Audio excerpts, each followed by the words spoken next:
Assalamualaikum warahmatullahi wabarakatuh. Selamat pagi semuanya. Puja dan puji syukur kehadirat Tuhan Yang Maha Esa, karena berkat rahmat dan nikmat-Nya kita dapat hadir di tempat yang berbahagia ini. Kemudian salawat serta salam kepada Nabiullah Nabi kita Muhammad Sallallahu Alaihi Wasallam. Kemudian yang saya hormati, kawan kali dan teman-teman saya yang saya banggakan. Pada kesempatan kali ini saya akan membahas tentang apa hukum main game online yang bertema kekerasan dan mengandung sihir yang dibawa oleh Ustaz Dr. Syafiq Riza Basalamah. Pada video yang terdapat pada YouTube channel yang diupload pada 12 Agustus 2018, Ustaz Syafiq Riza Basalamah menjelaskan banyak anak-anak pada saat ini menjadi korban orang tuanya yang malas-malasan. Mereka bermain game dengan non-stop hingga membuat mereka berhalusinasi dan mendapatkan sesuatu seperti kejayaan dalam bermain game ataupun bisa mendapatkan mata minus. Itulah efek negatif dalam bermain HP. Bahkan Bill Gates, salah seorang yang terpandang di dunia ini, melarang anaknya bermain HP agar tidak kecanduan. Selama ini dibuat karena banyak anak-anak yang kecanduan bermain game yang biasa terjadi karena orang tua yang memanjakan anak-anaknya dan juga ingin lebih santai. Banyak kita lihat pada zaman ini, banyak orang tua yang membiarkan anaknya yang masih kecil meskipun baru berusia 1 tahun bermain YouTube untuk dapat bersantai.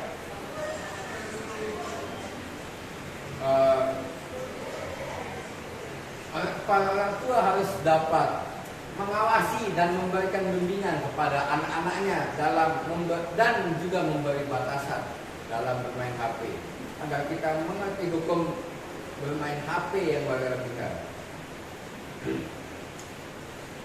Pada saat ini banyak kalangan muda maupun kalangan tua, baik dari kalangan atas maupun kalangan bawah, tidak segan-segan untuk menggunakan HP untuk sebagai alat yang menutupi kebosanan mereka. Tetapi hal tersebut bisa membuat efek yang negatif. Seseorang bisa mendapatkan kecanduan dan ketagihan. Apabila Anda bermain seperti Anda bermain game judi, apabila Anda mengikuti sekali, Anda menang, lalu mengikuti lagi, Anda kalah dan uang Anda akan habis. Terus bagaimana cara mengantisipasinya? Para orang tua harus bersikap tegas dan berpikir dengan kreatif. Karena hanya orang tua lah yang dapat membatasi anaknya dalam bermain HP.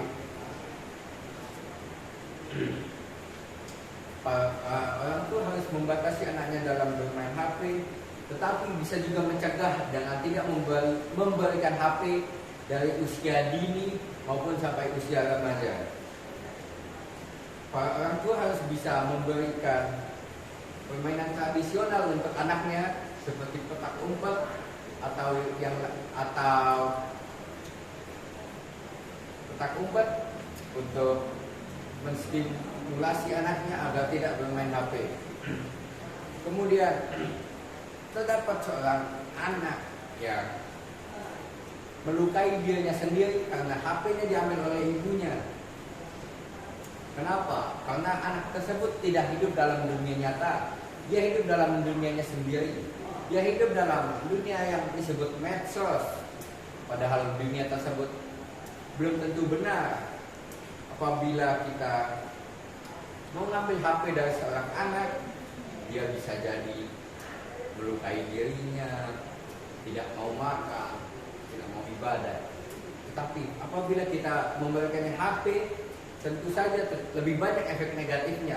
Meskipun banyak nilai positif yang terdapat pada HP, seperti kita dapat mencari sesuatu pada HP, seperti mencari cara menggunakan ini. Seperti saya dapat menggunakan Microsoft Excel karena mencari tutorialnya di YouTube. Kemudian ada beberapa tanggapan dari kelompok saya yang pertama pujian, ceramah ini dapat meningkatkan kesadaran para orang tua dalam memberikan pengawasan yang tepat pada anak-anaknya. Ceramah ini juga memberikan manfaat yang banyak seperti memberi informasi tentang hukum bermain game online dan terdapat saran untuk mencegah anaknya bermain HP secara berlebihan. Kemudian beberapa orang dari kelompok saya setuju terhadap apa yang dikatakan Ustadz Dr. Syafiq Riza Basalamah, karena bermain game dapat membuat seorang kecanduan terhadap game tersebut dan membuat otak rusak karena hanya berfokus pada satu hal. Dia tidak bisa fokus pada hal lain. Dia tidak bisa fokus pada mata pelajaran. Dia tidak bisa fokus pada keterampilan hidup yang ada di dunia ini seperti memasak, membersihkan rumah dan lain-lain. Kemudian sanggahan, permainan game online secara berlebihan memang menyebabkan efek yang negatif, tetapi bisa dilihat dari sisi positifnya. Jika diberi batasan, para anak-anak akan menggunakan game online untuk membantu meningkatkan daya kreativitasnya dan kemampuan berimajinasi yang bisa digunakan untuk di dunia nyata bila digunakan dengan baik tentunya. Kemudian ada beberapa penolakan, yaitu penyebab anak kecanduan bermain game online tidak hanya karena salah orang tua, namun banyak faktor yang dapat mengakibatkan anak kecanduan, seperti teman sekolah yang mengajak bermain, kecenderungan anak untuk tidak berkenalan dengan teman lain, atau biasa kita sebut dengan sifat individualis. Kemudian ada kritik dan saran. Yang pertama adalah sebenarnya bermain game juga memiliki dampak positif, yaitu mampu melatih konsentrasi, menghilangkan penat dan lain-lain. Namun sebagai orang yang sudah kecanduan, itulah yang membuat jaringan otak menjadi rusak, susah untuk tidur, malas, dan tidak ingin mengetahui hal yang lain kecuali yang ada di dalam HP-nya. Kemudian saran untuk Dr. Riza Basalamah, sebaiknya kita untuk para orang tua tentunya sebaiknya kita harus mengetahui batasan dan waktu bermain game. Jangan sampai kita melupakan kewajiban dan seharusnya yang kita lakukan. Sekian dari saya, semoga pada kesempatan kali ini dapat mencerahkan para orang tua yang tidak ingin anaknya memiliki kecanduan dalam bermain HP, dan semoga para anak-anak pada saat ini mampu menggunakan HP-nya dengan bijak. Sekian dari saya. Wassalamualaikum warahmatullahi wabarakatuh. Terima kasih.